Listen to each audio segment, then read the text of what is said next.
Hey, good morning. If you want to expand your understanding of high-efficiency LED lighting, join me today for LED Lighting CrossFit. That's right, we're going to do a warm-up and a high-intensity workout, giving you the base tools and resources so next time you're at the home improvement store, you know exactly what to look for.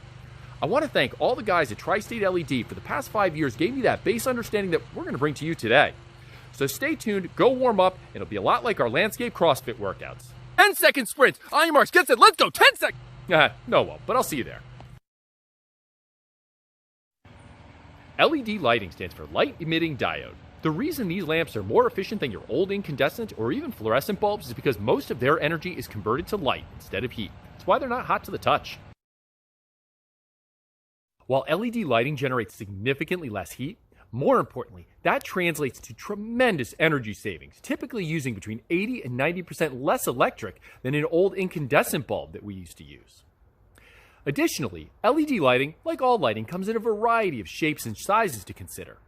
For example, this is an A19 household bulb. You'll typically find it under a table lamp or a floor lamp. But, as you can see here, there's other options to choose from. What's the right wattage to choose for your LED lighting?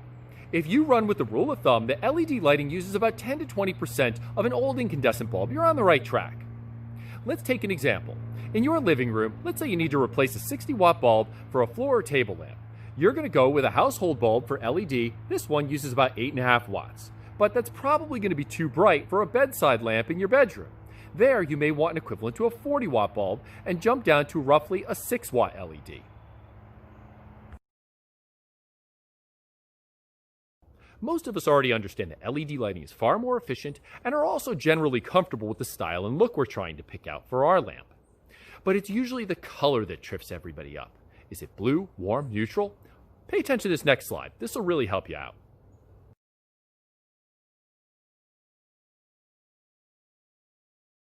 When choosing color temperature, as you can see, there's actually a broad spectrum, ranging on the warm yellow side down with warm or soft white, all the way up to daylight, which has a bluish tinge. Most of us, for our homes, we stick on the warmer side, to warm or soft white.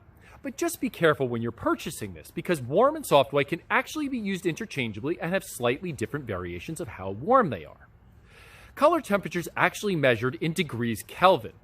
On the warm side, that can range anywhere from 2200 degrees Kelvin for very yellow, up to around 3000 degrees Kelvin. If you want something that has a little bit of a whiter yellow, go with around 3000. Otherwise, choose 2700 degrees Kelvin or lower. The third and final part of today's LED Lighting CrossFit workout is the brightness or intensity. It's the output of an LED bulb measured in lumens and often has a direct correlation to its wattage. Check out this upcoming slide to help you pick out the right brightness for your bulb.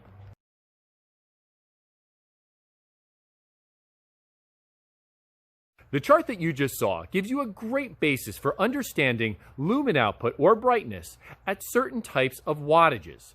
Also different lighting types. But what's really important to know about this is that different manufacturers will create the same type of LED lamp, but have slightly different wattages, but also slightly different lumen outputs or brightness. Here's a great example. About a year and a half ago, we decided we wanted to change out our dining room chandelier, putting in something a little bit more decorative, but we also knew it needed to be energy efficient. Thus, we chose an LED candelabra. To choose the right one, we went online, but got very confusing from there. It was as low as 2 watts, upwards of over 8 watts. And even within that, we decided to go with a 4.5 watt, which aligned with roughly a 40 watt halogen candelabra. But the lumen outputs were anything from 500 up to 800.